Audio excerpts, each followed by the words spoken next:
Welcome to the Mike on Much podcast. I am your host, Mike Veerman, and I am here with my friend and trusty producer, Max Kerman. Max. Hey, sorry, I'm charging my phone. I'm plugging my phone. Classic Max. Sorry, I'm back. Hey, guys. We're also here with Shane, who's in the studio again, off the top. I don't know when this is going to air, but for context, this past weekend was a very big weekend in Toronto. It was the NBA AllStar Weekend, which we all enjoyed to varying degrees.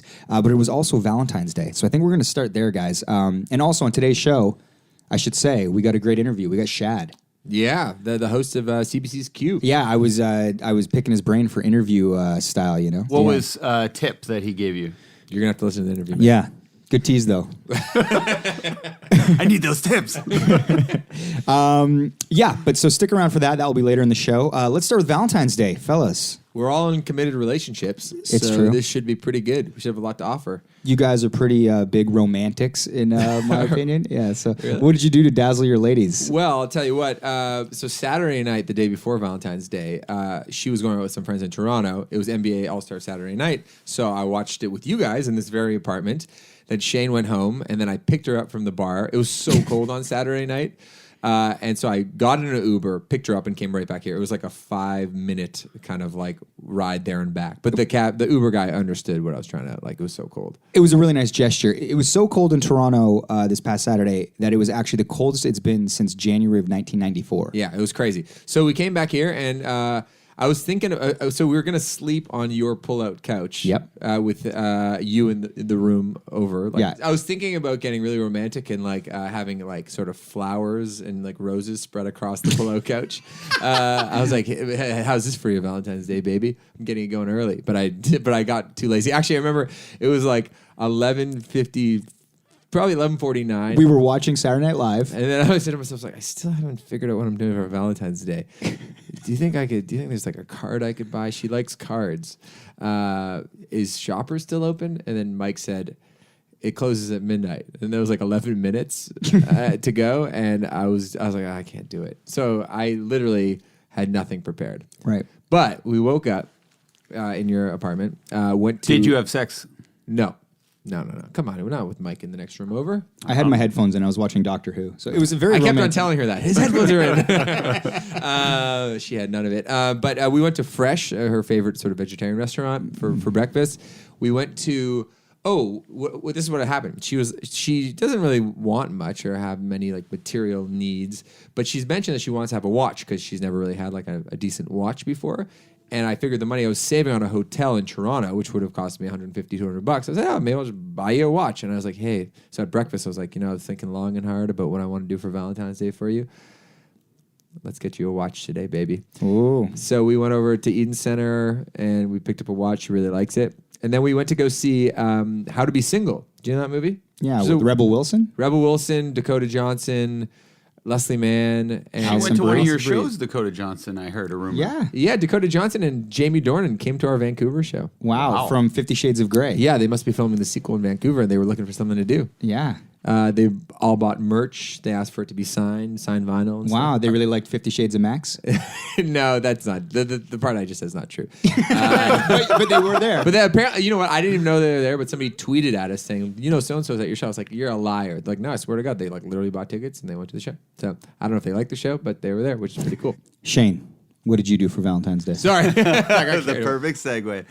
I always like a good surprise. And I thought Alex would be super surprised if I got her nothing. Because you know how everyone always says that they're not going to get anything? But then usually they'll pull out a little something. Yeah, it's like, just I had nothing. I actually had nothing. But just the reason why I thought it would be okay is because Alex, my girlfriend, and I didn't get anything for Christmas for each other. So... then I was feeling comfortable, and I was like, she definitely didn't get me anything.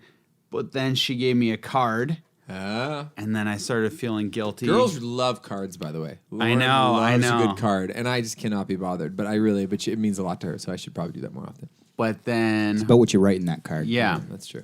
It's the writing and all that. That takes time. And then she got me a couple of... like a sweatshirt and a like a little zip-up jacket. A like trip to Paris. Like, what else did she get you? And then I told her I had a card for her, which was a lie. But I'm like, I'll just scrounge one together and write it up.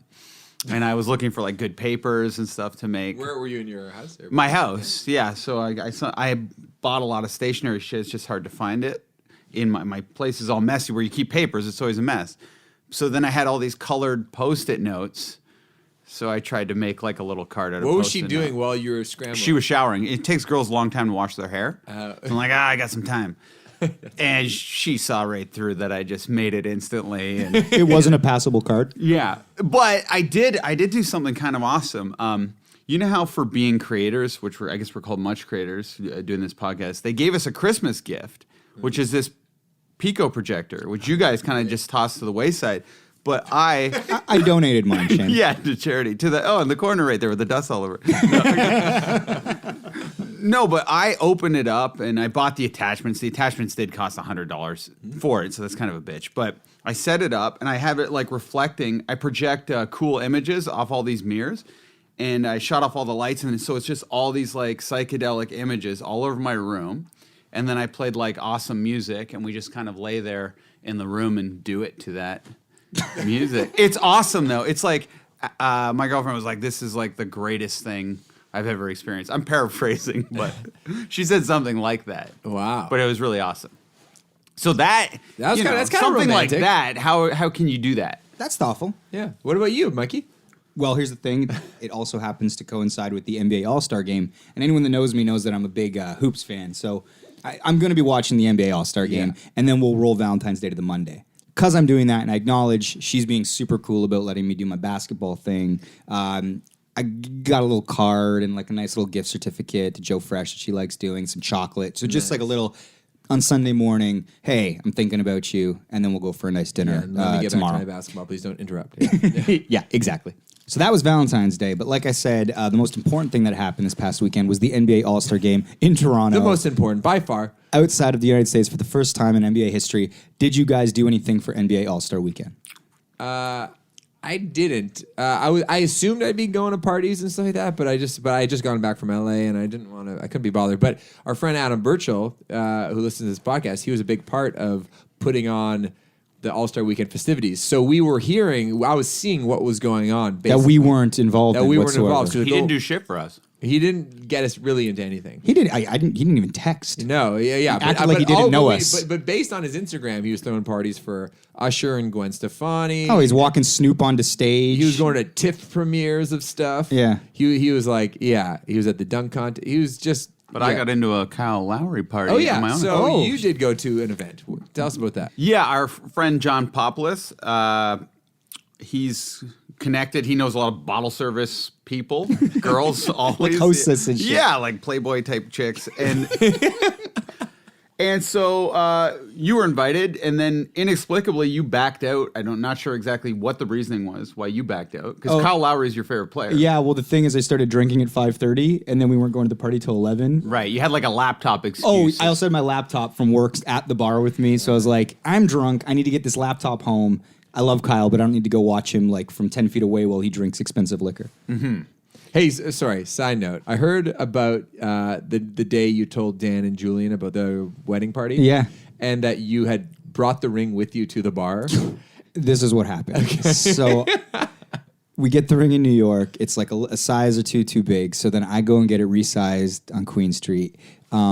They're like, oh, it'll be ready in like a few days. So they call me that morning. They're like, oh, Mr. Veerman, the ring is ready. I'm like, awesome. That also happens to be the day that our friends Julian and Dan and my brother Greg are in town going to see the band Wet. The band Wet. Yeah. So they're like, hey, we're all hanging out in the city. Do you want to come? I'm like, well, hey, I'm going to be on Queen West anyway. I'll go for pierogies with you guys. One thing leads to another. We start having a night. You break the news to Dan and Julian that they're going to be in your wedding party. Absolutely. Yeah. So big night. Became a celebration. Yeah. You had 6 pierogies to keep you sort of as your base. You really did hear this story. I heard about it. And so it's like Mike had 6 pierogies for dinner, but like also 3 shots, and then followed by nine pitchers. Yeah. So I get home. I don't really quite remember getting home, but I wake up like at like 6 in the morning, and Danika's kind of getting up for work. And I'm like, hey, I didn't tell you this, but I got that ring resized. And she's like, oh, awesome. And I'm like, let me go get it. So I go to grab my coat because the ring was on my inside pocket. And I go to the inside pocket, and it's not there. And so I'm still kind of drunk from the night before. I'm actually absolutely still drunk from the night before. But I start to panic and get the sweats. And I'm like, no, you didn't do this, Mike. You did not lose the ring drinking with the fellas. So I start like checking in my computer desk and I'm now in a full on panic. But I'm trying to play it cool. Like, so Dan doesn't know that I've somehow misplaced it or what. And so I'm starting to panic. And then finally I go to the drawer by our like bed and I see the little pouch that it was in and everything. And I was like, sweet relief, and I'm like, here it is, my darling. And she's like, you didn't know where it was, did you? And then I had to like fake, I was like, no, I didn't. And then but she was very happy to get it. But good. That was quite a diversion. So back to NBA All-Star Weekend. Shane, you go to this Kyle Lowry party with John Populus, who knows the hostesses. The second you drop out, I get worried because I'm not a club guy, and they're holding it at the prototypical club, like the unce style thing.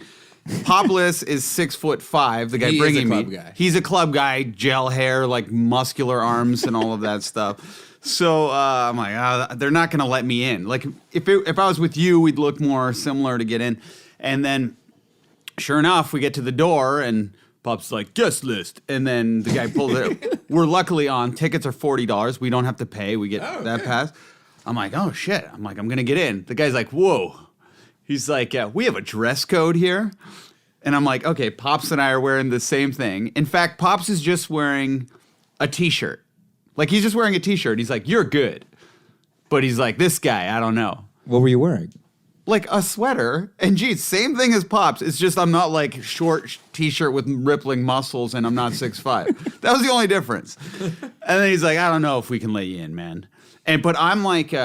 as you know, Mike, we drank quite a bit before I go. So I'm like oddly confident. I'm like, oh, you'll let me in. I was like, this whole thing. And it's freezing cold that night. I rip off my jacket, throw it to Pops, and do a runway walk in front of the whole line. And the guy's like, I like your stash. You're good. Because I have a mustache. So he let me in. Wow. So it felt amazing. Just getting in was the best feeling in the world. Just walking in the club, like, okay, it's like a whole new world. This isn't something I'm used to. Start buying Pops drinks because I'm feeling so good. And they're fairly reasonable. I thought like club drinks I always associate with like $20 a drink. Only $16 a drink. Buying no. Sorry. I f***ed that up. It was only $16 for two drinks. Two drinks. That's not bad. Yeah, That's not bad. That's all right. So I'm buying Pops drinks from this like handsome male bartender. And then we start moving to where we know Lowry, because a huge lineup of black dudes is just like created like this like wall for Lowry to like hide behind kind of thing. Yeah. So but I try to like stand on the stage with the black dudes to just like, I'm like, blend in. These are my boys. But the black guys just like push me off to like, you got to leave, man. Like you got to get off our stage. So I'm like, okay. So I go to buy another drink. This little like annoying club looking girl with the push up bra and like the stuck up nose. I'm like, 2 rum and cokes. She's like, $20. I'm like, okay, it was 16 before, but I'm like, no tip. So I take the drinks for the $20, give it to Pops. Then I chug that, go back for another drink, the same girl. And she's like, okay, 1 drink I say this time because I'm not buying Pops drinks all night. And then she goes, $20. I'm like, you can't, what? She's like, it's a $20 minimum. I'm like, no. That guy charges me $8 a drink. She has a little meeting with him. The guy like clearly lies to me because he thinks I'm too drunk. He goes, yeah, sorry, it's $20 minimum. I'm like, okay. I'm not paying. She calls a bouncer. Bouncer comes over to kick me out. I go, he's like a big dumb club bouncer. And I'm like, I'm running this event. I'm like, I'm not going anywhere. That's what you said? Yes. You said I go, and I like try to like fake sober up. I go, I ran. I had a big part in running. I just pretended I was Birchall, basically. Like I had a big part in running this event. He just got all scared, didn't know what to do, stopped. And then Pop's like, yeah, just leave him alone. And then we kind of like just got away with it. Yeah. That's awesome. Yeah.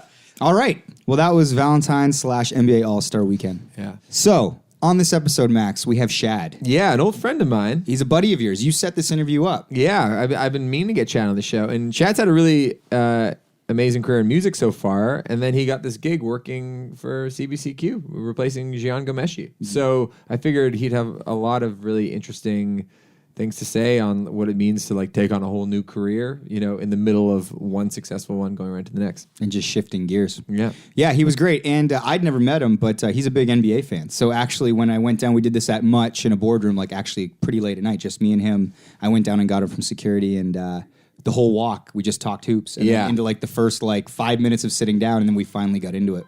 Yeah. Did you ask him anything about what it's like to like follow such like a prolific sexual abuser? You'll have to listen to find out. You know, I guess like one of the first things I wanted to start with was people know you through your music. Obviously, your job hosting Q. Yeah. But like your backstory is interesting. Yeah. Like, can you share a little bit about how your parents, like Yeah. your journey to Canada? How did that all come about? So, long and short of it is basically, so my family were Rwandans for generations and generations going back. My parents had to leave Rwanda when they were young because of political unrest. So they lived as refugees all through East Africa, basically growing up all sorts of different countries. My sister, then they met in Uganda. My sister was born there. They had to leave Uganda and go to Kenya. I was born there. And then at a certain point, they were like, let's go somewhere where we can stay somewhere and our kids don't have to be refugees and, you know. Put down roots. We can put down roots and you know, give our kids some stability and stuff. So as my parents tell it, they applied a bit everywhere, actually. Right. Cast a wide net. And then Canada, United States, Australia, Russia, and Canada accepted us. And so they said, well, where do you want to go? And my parents were like, well, we don't speak French. So they're like, okay, so take that off the list. How about London, Ontario? There's lots of jobs there. Good city for a family. They said, sounds good. Yeah. And went and set up there. And so at the time, most people from where my family is from, they would only go west to go to school. So like if you got a scholarship to go to Britain to go to school, or America or Canada, you go away to go to school. But at that time, not a lot of people were really just straight up like, I'm peace, like I'm gone. Right. Leaving the life as they knew it, uprooting the whole family, and just immigrating. Like, yeah. So that wasn't really a thing at that time. So when my family arrived in London, we were one of, I want to say 5 to 10 East African families Who made the move? that were there. All at the same time, or sort No, of? I want to say probably 70s, 80s. Like that's kind of African immigration to Canada's basically started. I would say around there. There was a big influx. How old were you when you came over here? Baby. Oh, babe. So then you don't really remember. No, what life was like I don't before. remember. No, I don't remember before. And what were they doing? Like, I mean, I'd imagine. So it's like you apply and then you come over. How do you like? Did they have sort of like funds, or like were they doing a certain job where they were able to save? Like, how do you? No, I mean they came over here with very, very little. You know, they had some employable skills. That's basically it. You know, not much, and maybe they knew one family, but that's about it. The craziest thing for me is to think that they were younger than me. Yeah, That's the weird thing for me to think about. My mom was in her late 20s, and my dad was about my age.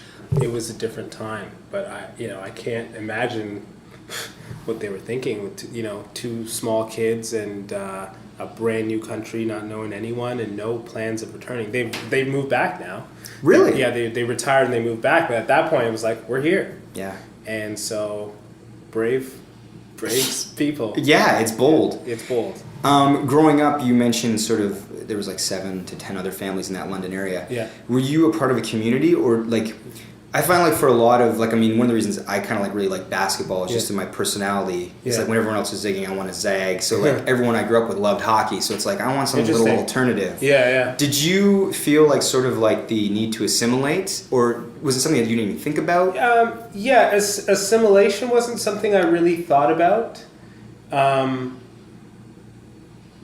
Like my own cultural experience, it was never strange to me. I guess, I can look back in retrospect and think, oh, I kind of had an interesting experience culturally in my home, being different from when I go to school to when I go out on the street and meet with the kids out there. But it was always very normal to me.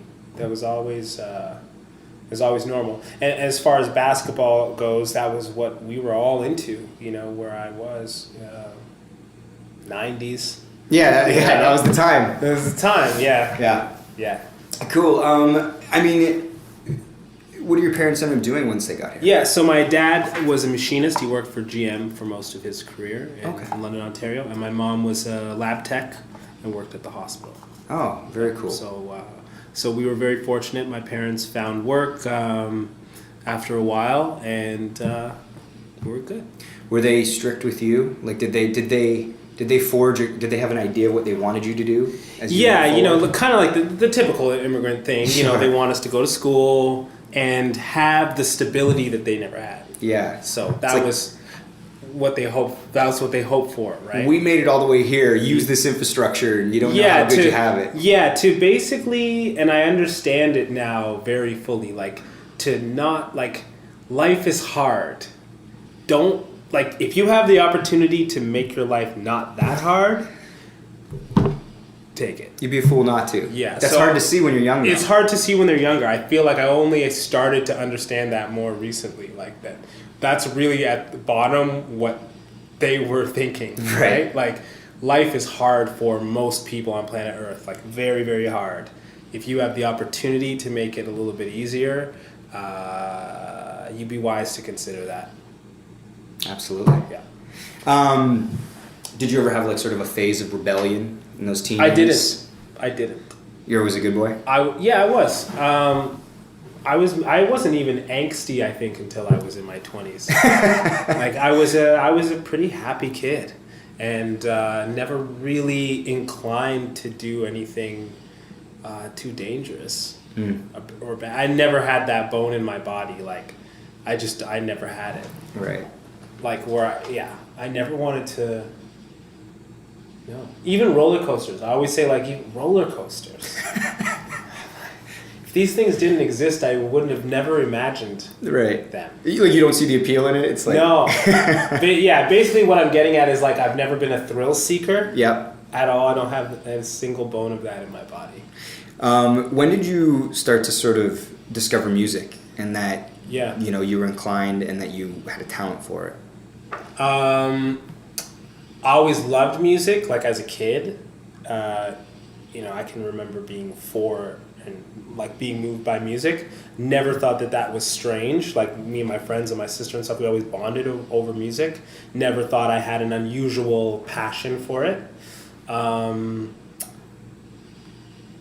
Things clicked for me later, I'd say in, like, my early 20s. Like, in high school, I'd freestyle with friends and stuff like that. And later in high school, I learned how to play guitar. But these were, like, pastimes to me. When I got into my early 20s and I became an angsty teenager, but 20-year-old, and just felt like suddenly feeling like I have... I have things that are unique to me that I want to say. That was when something clicked for me. And just a general spark. Something happened one day. It's weird, but something happened. Like, I was like 19, and suddenly I was kind of possessed by this, like, urge to create and certain feelings that I'd never felt before. It wasn't an incident that triggered it. It's just something that you can't define. It just, you woke up one day and it was different. It feels like mystical, to be honest with you, when I think back to it, because there was a night I was like done my last exam, I think, in high school. This is back in the days of OAC in Ontario. So we had grade 13, finished my exam. I stayed up all night and wrote a short story. It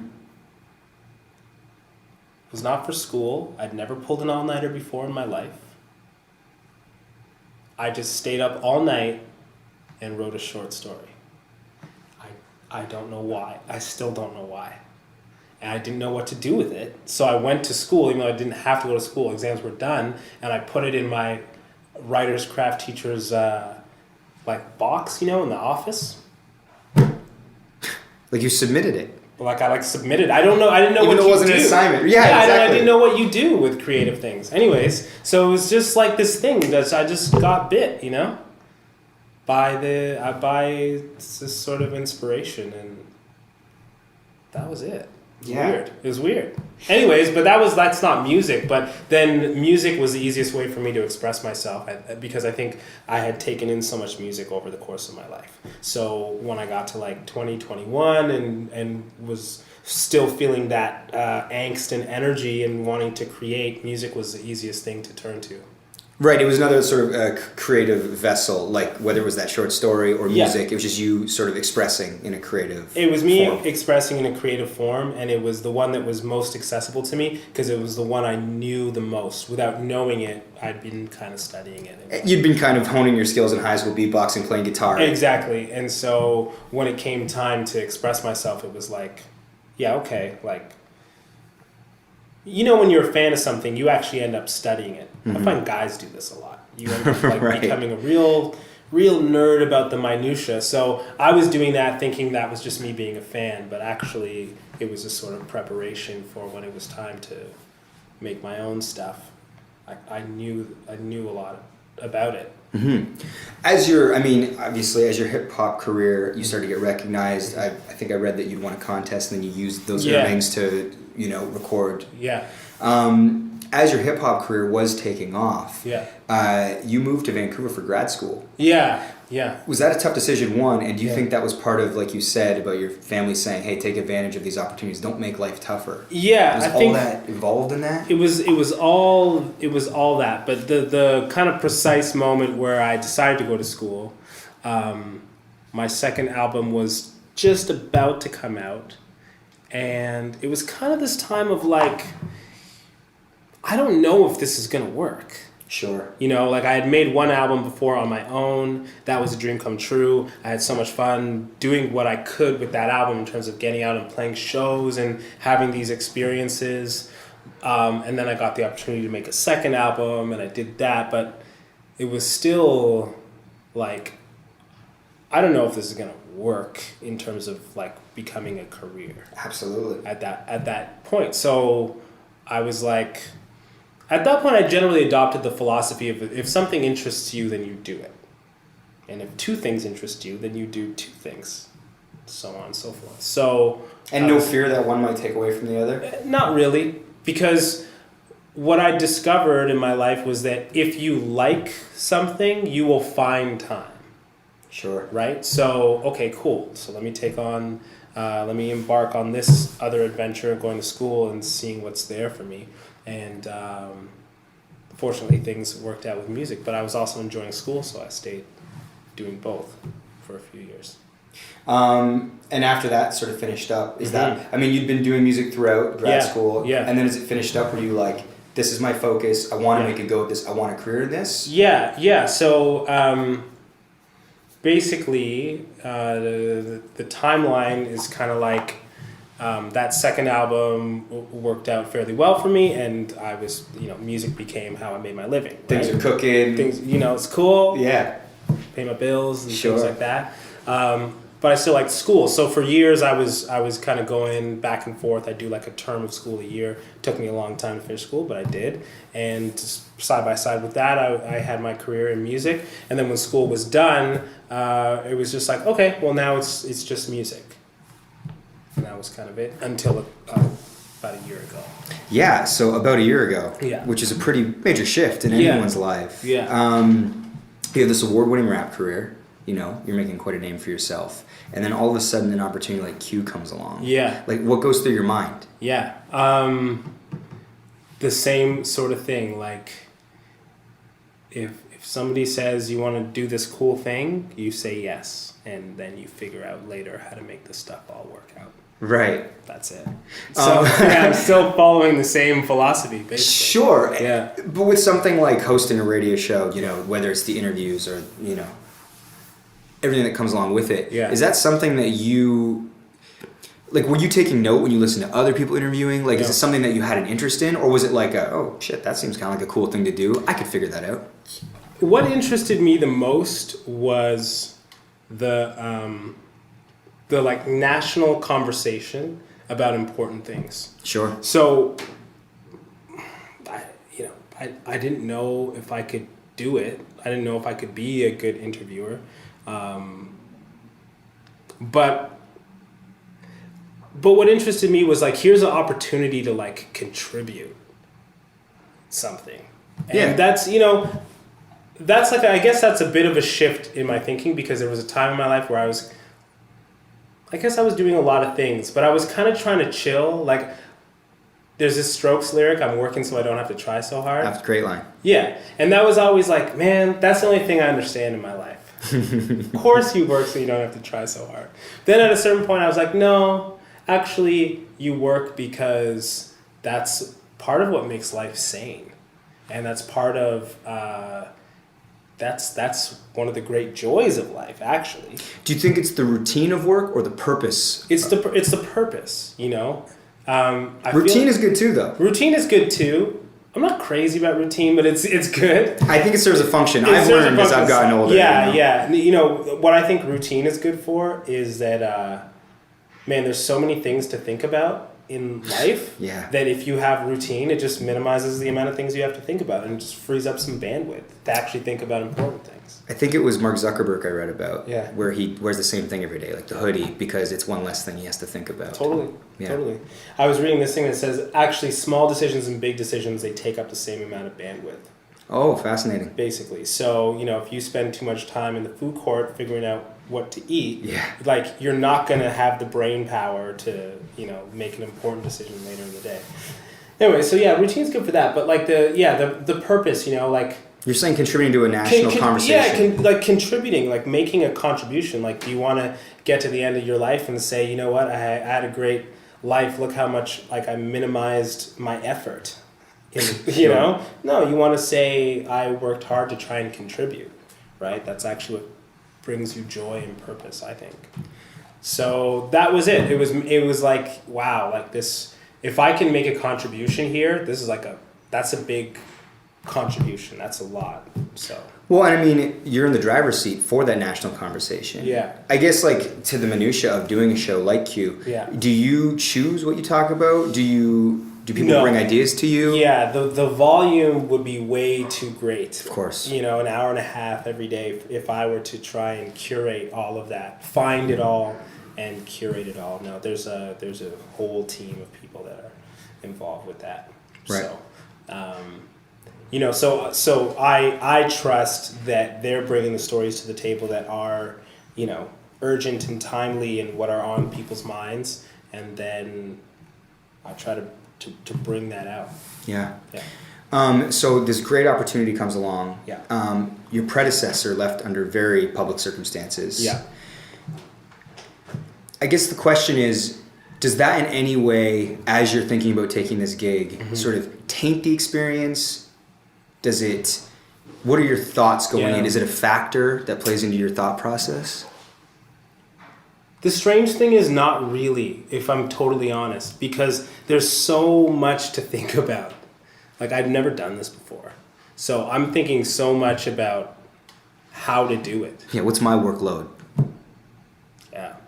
So I think that's part of why it didn't really enter into my mind that much. Did you see it as a separate thing? It's like, hey, this is a job. This is an opportunity for me. Yeah. What happened before really doesn't have much to do with me. Kind of. I mean, or at the very least, I don't know what I can say about it. Sure. Like I kind of felt like that. Like I really don't know what I can say about it, and it takes up so much mental energy and space to try and do this well. Can't even really think about that, Yeah.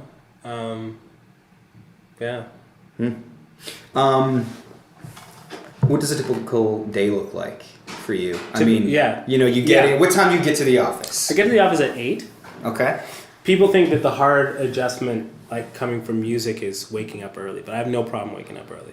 The hard part is functioning at 100% early. That's the hard. Because everybody's got their cycles, right? And my cycle is I'm at my peak around 10. Oh, okay. 10 a.m. I start to like 10 till 2, I have a certain kind of peak there. Right. It's like it's good for like administration, kind of like that part of my brain. So the first hour of the show that we do, I'm like struggling to get up to 100. Sure. Getting out of bed, no problem. So anyways, get to work at 8. Are you a coffee man? Yeah, but I like my coffee later. Okay. You don't want to like crack the seal too soon. Exactly. Right. Yeah, You don't want to peak too early. You got to save that. There's just the natural shock of waking up. That's like that's good. Yeah. So usually I'm usually good to go. Get to work, feel totally fine. Boom, and then we do the show. After that, it's mainly meetings, going over like the pitches for the stories, doing research, and pretty much do that, and then go home and do that some more. When you started at Q, you said it was going to be a learning curve. What's been the thing that you didn't anticipate the most? What's the most difficult thing that you didn't anticipate? The thing I didn't know what it would feel like. The thing I didn't anticipate was the way that it never stops. It's just you're going for. It's just like you have a day and you're talking to I don't know who, Adele. Sure. And afterwards you're like, okay, like wow, just finished that interview, and then it's like the next day is like Gloria Steinem or something. Just keeps going. It just keeps going. There's no time to sit and reflect. Like, hey, I interviewed Adele today. Next, keep him coming. Exactly. The next, it's just boom into the next thing, and so. And then, then you're done that and you look up on the wall where, you have everything posted for what's coming up in coming weeks, and it's full. Mm-hmm. It's full. So like that pace, I'm used to the music pace of like you go hard and then you chill. Yep. This is just like you just go hard. Speaking of an Adele or a Gloria Steinem, what do you find the most challenging part about interviewing somebody? The most challenging part I find is the guessing beforehand. Oh. So I can do all my research and prepare, and I can look through all the questions and know exactly what I'd like to ask, but I'm still guessing at this person's. I can even watch some interviews, but I'm still guessing at this person's energy when they walk in the door, or when they pick up the phone in the studio or whatever. I'm guessing at like what's the right first foot, what's the right step in to the whole conversation. I feel like that's the hardest part. Right. How to start it off right. How to start on the right foot. Like it's a bit of a guessing game. And so you can think like, okay, this person is prickly, or this person is a big personality, or this person's more chill. You don't 100% know. And so that's tricky because you're trying to prepare, and there's a certain thing about the energy that you can't prepare for. You don't know. That's the unpredictable That's the unpredictable. I actually find that the hardest part of interviews is just knowing how to start, because I don't know that person's energy. It's like with music, I would never, and my band kind of hates this, but I never make a set list until I'm in the venue. Oh. When I'm in the venue, then I have a sense of the energy. I have a sense of like what the night is going to be. Okay, now I can say this song first, then this, then, but you don't have that luxury so much in an interview. Speaking of set lists and playing live with Q, how much have you had to peel back shows, music, writing? Yeah, writing is the one that really, it's like if I'm working on the show, like unless I have time off, I'm not writing, because the show takes up too much mental space. Like there's just no room. There's no room to like wander and like imagine and do all that, because that just takes so much space. I find mental space. And I imagine like with music, Yeah. it's like you need to be in the right place to write it. And if it's like you only have those 4 hours at the end of your day after working, and it's like, am I going to throw on some Netflix, or am I going to try and force out some music? Yeah, there's things you can't force. You know what I mean? Like for me with music, you need that. Like I need that time to like really ruminate, you know what I mean? Get a sense of whatever. Like imagine, get a sense of where I'm at, get a sense of the times, and feel inspired. And there's just no rushing that. There's no shortcut to that. There's no programming that into an hour of your day. Yeah. No, you can't do that. How do you envision balancing music and hosting the show going forward? I don't know. You'll figure it out as you... Yeah, I'll figure it out as I go, but I think it will take time off. Like I've had a week off here and there, and I've been able to write. That's no problem. I can carve out time and I can be disciplined about writing, but it takes a lot of time and space. It's really more like mental space to like just, you know, be able to think in a whole other way. Mm-hmm. Yeah. With your music career and hosting Q, those are both high-profile jobs, you know, with how successful you were able to be with music, and then obviously Q's this national sort of behemoth. Mm-hmm. With, you know, sort of being so high-profile in those situations, there's going to be criticism, there's going to be praise. How have you always approached, you know, criticism, and for that matter, when people sort of, you know, yeah, I mean, for praise me, you? I think one thing that's different actually is like criticism with the show. I don't really take it in at all. Like I don't read social media. I don't read press, and that surprised me because I do that with music. Mm-hmm. Like I can take in criticism with music, but with the show I don't, because I need to do it the next day. It's that thing you're talking about. It's like it keeps moving. Like I just can't let this stuff get in my head because I need to do it in like 5 minutes. You know what I mean? Yeah. So that's actually a difference in terms of criticism. And I guess the same thing goes for praise too. It's like I have to think so much about what I'm doing that I can't really take in what people say one way or the other, which is very different from music, where I'm like, I read all my reviews and stuff with music. I'll interact with people or whatever. But with the show, it's like, can't like, gotta like think about my guest, and I can't have anything else on my mind. So with music, when you're reading these, if somebody writes something negative, how do you take that in? Do you go, oh, is there value there, or is it them, or what is it? Yeah, no, it's like their opinion is valid. Music is subjective, of course, but they may or may not be right. Sure. But for some reason, it's kind of like, well, that's a thing that I made. Like if it's an album or something, it's like I'm not gonna make one for like another 2 years. Yeah. Like I can absorb that criticism, and if it does resonate, like I can use it and get better. Whereas with the show, it's like I got that guest is you know, Yo-Yo Ma is in an hour. Like I gotta think about Yo-Yo Ma and nothing else. You know? Yeah. Yeah. Just gotta keep it moving. There's no option. Right. Yeah, there's no choice. What do you guys do? So 5 days a week. I host 4 days a week. 4 days. An hour and a half on 3 of those days, and one day it's 2 hours. Jeez. And then anytime, like just like a week off here, a week off there. Yeah. But it's just like going and grind it out. Just going. Yeah. It's just going. Lastly. Yeah.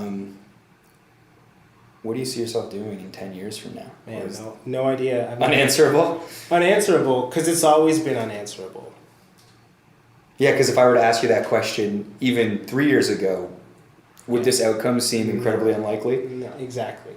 I guess 100%. Yeah. So there's the question. Yeah. What would Shad from 3 years ago say if someone showed you this 3 years from then? Oh man, he would laugh. Yeah, but that's what it's been. You know, that's like the greatest thing that music gave me, man. Like, just set me on this different course of just, you know, doing whatever, different things.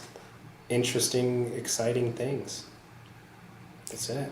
Thanks for your time, man. Yeah, no problem. All right. Yeah. All right, we are now in what Max likes to call the dessert. We're actually just going to talk about Shane going to Cuba. Just to sum things up, your mother retired and they gave her a Cuba trip. Yeah, my mom retired, won a trip, who presumably I thought she'd go with my stepdad, her husband. But I would tease her when I saw her at like Christmas. I was like, hey, Mom, when are we going on that trip together? And she'd be like, oh, honey. And then next thing I know, my sister tells me Mom booked us a trip and we're going to Cuba. So I effectively stole the trip from my stepdad. And me, my sister, and my mom went to Cuba, which anyone who's been to Cuba, you know that you don't have access to the internet at all. Even if it says there's like a little Wi-Fi booth, there's never access to the internet. So I was excited to get a little bit of a getaway, but worried to be with my mom and my sister. They're fun-loving eccentrics, I'll call them. But, you know, anything... But going on a trip with your family as an adult, some families do it, but a lot of families don't, for a reason that it's just kind of weird to hang out with, like, you know, your family for a week straight. Well, especially when those adults are sharing the same room. Yeah, my mom alerted me. She's like, I'm going to have to sleep on the rollaway bed. And I went, haha, what do you mean? And she's just her way of telling me there's going to be a cot in the room. And obviously I have to go, no, Mom, I'm on the rollaway bed. So they got the big bed and I got the little bed. And I made a rule, like, do not yell at these people. Because growing up, there was a lot of fighting and yelling between my sister, myself, my mom. Said, no fighting, be cool, you're on a trip. You're a calmer person now. And then, you know, if I didn't shut a light off or if I left my phone, they'd be like, shut that light off. And or like my sister's like, I always shut my reading light off when I go to the washroom. And stuff where you just want to murder them. And I like to sleep. It's a tropical place. I like to sleep at a relatively cool temperature. Even in the wintertime, I like it like 65. They like it at about... 78. So I'm sweating my nuts off. They also like to go to bed at 11, and I like to go to bed at 1 or 2 a.m. Yeah. So I was basically trapped in the bed, et cetera, et cetera. One night my mom got crazy hammered, kind of like she was being rude to people, like people were trying to talk to her, and she'd be like, well, my son is friends with the Arkells, and all of his friends are famous. We got a hockey player in the mix, and he's in TV. Where'd you go to school, Shane? And I'd be like, oh, no, just ignore her. And then we would try to, like, learn about other people, and she'd be like, oh, Matt McPeak is so cute. And she would just, like, talk about all of my friends. That's kind of sweet, though. So then I start stealing my mom's beers and drinking them covertly behind her back. So I'm like, okay, last drink, we're going back. She's like, all right. So we go back, but we're walking with this group too, back to the room. So these are friends you'd made. So she got one last beer. Mostly Canadians, by the way, or mostly Canadians. Okay. Yeah. But one last beer, and then I'm like, hey, Mom, could I have one sip of your beer? She's like, all right. And I just down it. But she gets, like, so upset about that. She's like, now I need another beer. It's all inclusive. I don't want her to drink anymore, Yeah, Max. no, I know. But I get that. But it's not like she couldn't get another one if... I'm not allowing her to get another beer. Yeah. I'm like the dad now. Yeah. So I get her in the room. I'm like, no, you don't need any more alcohol. And then I pretend to sleep, and then my mom gets up, sneaks out to get the beer, and then I'm like fuming. So then I'm like, her vacation, man. She's retired. No, she. Oh, you think I have a bad sense of direction, right? My mom has the worst fucking sense of direction. Like anything that's like bad about me is exacerbated through my mom by 1,000%. Like she's so bad at directions. So she gets lost every time it comes to coming back to the resort. So half an hour later, I go find her just at the bar, like hunched over, like talking to some Mexican dude or whatever. Who's like Cuban person? Yeah, he was like, no, he was at the resort. Okay. He was like Mexican. He's like, and then my spleen was ripped in two, and I haven't had a drink since. And he had this huge scar from a motorcycle accident. Oh, wow. And I'm like, and my mom shouldn't have a drink either. And then I took her back to the room, and But then, I'm the responsible one. The next night, I got so drunk. Apparently, I was like crying and being like, "I'm so sorry, Mom," and all that. So the apple doesn't fall far from the alcoholic tree or whatever it is.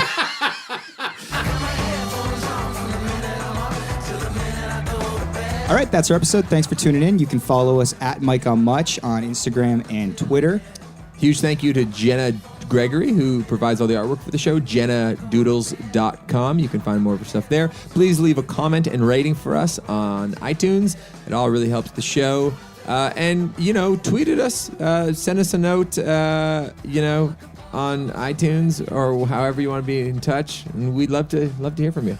I'd like to thank Shad for coming on and being a great guest. The Mike on Much podcast is produced by Max Kerman, and I am your host, Mike Veerman. See you next week if we don't die on the weekend.